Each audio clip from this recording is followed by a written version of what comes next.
नमस्कार बच्चों, मैं अमरीश कुमार सिंह। आज मैं आपको कक्षा 7वीं का व्याकरण पढ़ाने जा रहा हूँ। 7वीं के व्याकरण में हम पढ़ेंगे पाठ 7 संज्ञा। आइए सबसे पहले जानते हैं संज्ञा किसे कहते हैं। संज्ञा जिस शब्द के द्वारा किसी वस्तु, व्यक्ति, स्थान अथवा भाव के नाम का बोध हो उसे संज्ञा कहते हैं। संज्ञा के भेद।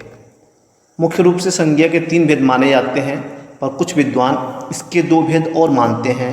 इस तरह इनके 5 भेद होते हैं। पहला व्यक्तिवाचक संज्ञा, दूसरा जातिवाचक संज्ञा, तीसरा भाववाचक संज्ञा, चौथा समूहवाचक संज्ञा और 5वां द्रव्यवाचक संज्ञा।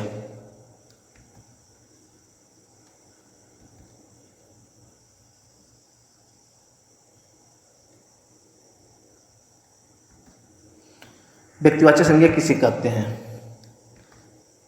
किसी विशेष प्राणी, वस्तु या स्थान के नाम को व्यक्तिवाचक संज्ञा कहते हैं, जैसे आगरा, रामचरितमानस, राम, गांधी इत्यादि।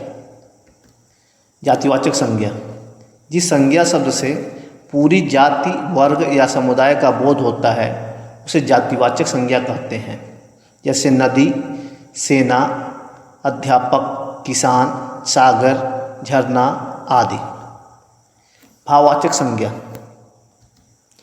जिस भाव, गुण, अवस्था या क्रिया के व्यापार का बोध कराने वाले शब्द भाववाचक संज्ञा कहलाते हैं, जैसे मिठास, थकान, कड़वापन, बुढ़ापा, गरीबी, सजावट, शीतलता आदि। हिंदी भाषा में अंग्रेजी के प्रभाव से संज्ञा के 2 और भेद स्वीकृत कर लिए गए हैं। ये हैं द्रव्यवाचक संज्ञा और समूहवाचक संज्ञा।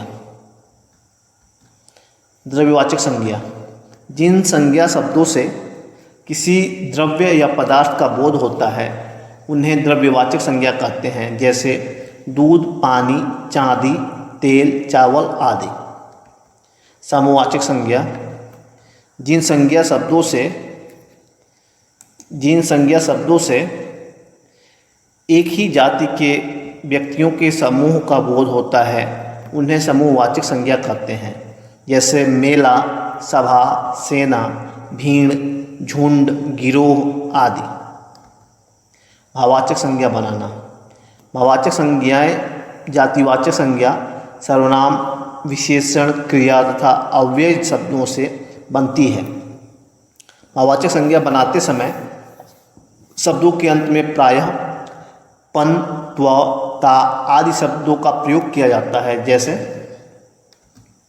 जातिवाचक संज्ञा से भाववाचक संज्ञा बच्चा से बचपन, बूढ़ा से बुढ़ापा, मनुष्य से मनुष्यता, सेवक से सेवा, लड़का से लड़कपन, नारी से नारीत्व, शत्रु से शत्रुता, युवा से यौवन, वीर से वीरता, शिशु से शैशव, नारी से नारीत्व।